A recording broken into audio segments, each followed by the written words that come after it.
sometimes the things that happen so that we can be able to step into our God-given calling. So, purpose alignment and mental health are things that I speak on a lot. And you will find that this is the theme of my channel because this is something that I've been through, you know, and it has actually been a leading cause to the struggles that I've had with my mental health all these years. I think that many people think when you are good at something, then that thing naturally has to become your purpose, of which that is actually not the case. Because you can be good at something, but it doesn't mean that you have to now go and pursue that thing, or it doesn't mean that that thing has to be your purpose. Because I know that sometimes you can be good at something, even if it is not the calling in your life. And as a person who's had multiple passions before, or even still currently, I've realized that there's actually a difference between purpose and passion, and being able to differentiate between these two has actually helped me a lot in this journey of being in alignment with my purpose. So I just want to talk about it because maybe it might help you too. I've mentioned differentiating between the two, and I want to do like a very short comparison between the two. There's actually three key differences that I want to touch on. So the first one being that your purpose is your why. Your purpose is your reason why. Your purpose is your driving force. Your purpose is the North Star. It is a reason why you are doing that certain thing. Whereas your passion is your what. So your passion is the thing that you are doing. Whatever it is, and as I've mentioned before, because something is your passion doesn't necessarily mean that it is your purpose. So aligning yourself with your purpose is oftentimes not about yourself. It is more about serving the world that exists outside of you, you know, helping others, solving a problem, or even the impact that you or your life might have on the world that exists outside of you.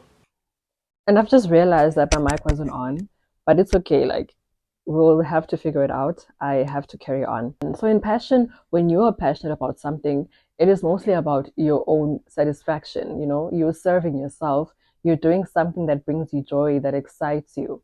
So, it's mostly about you because you're just doing it for yourself.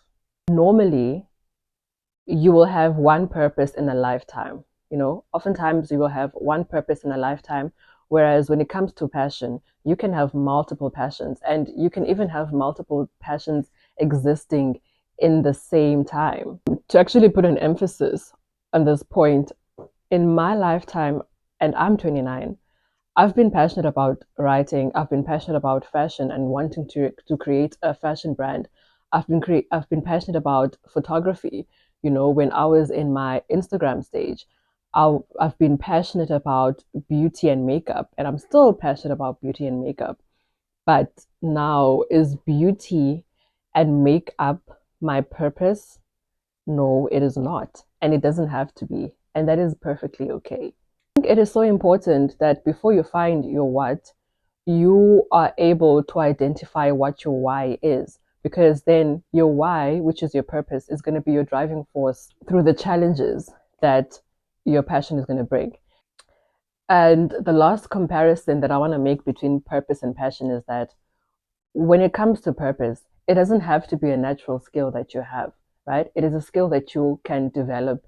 It is a skill that you can grow into the minute that you realize what your purpose is. Whereas with your passion most times will come as a natural skill. Like if you are a musically creative person, if you can cook, if you can write, if you can dance, you will find that when you are living in alignment with your purpose, everything is gonna feel as if it is falling into place. You are gonna have a feeling that heaven itself is backing you up and that God Himself is backing you up because you are living according to your purpose. You are living in alignment with the calling that God has put in your heart. So now the big question is, how do you find your purpose? How do I find my purpose? And there are actually two common ways that most people use. in order to find their purpose or in order to discover what their purpose is. And the first way, which is what I'm currently going through right now, is by using your pain and using your struggle or using maybe events that have had a big impact in your life and to use that and turn it into your purpose. So, say for example, you graduated from varsity, and as a graduate, you struggled with finding a job for yourself, right? And then once you get the job or once you find a way, to be employed, you realize like, hey, wait a minute, there are so many people who are actually struggling with this thing. And now because you have gained experience and because you have gained wisdom from the struggle and the pain that you've gone through while looking for a job, you decide that you want your purpose to be educating people and teaching people on how to make a living for themselves, how to maybe make CVs, how to apply for jobs, and how to actually get employment after graduation. So, like that, you have turned your pain into your purpose. And another example that I want to use is myself. Like I've gone through a period where I've struggled with my mental health, and I've gone through a period of healing my mental health and finding my identity in Christ. And now I can't stop talking about it because I just have this need to let everyone know that depression is not the end of it. Just like that, I have now turned my pain and my struggle into a purpose. The second way in which you can discover your purpose is by searching your heart, trying to figure out what you have a soft spot for, or what is it that breaks your heart. When you see someone going through that thing, what is it that breaks your heart? And then finding ways in which you can serve or help or fix that problem if you can.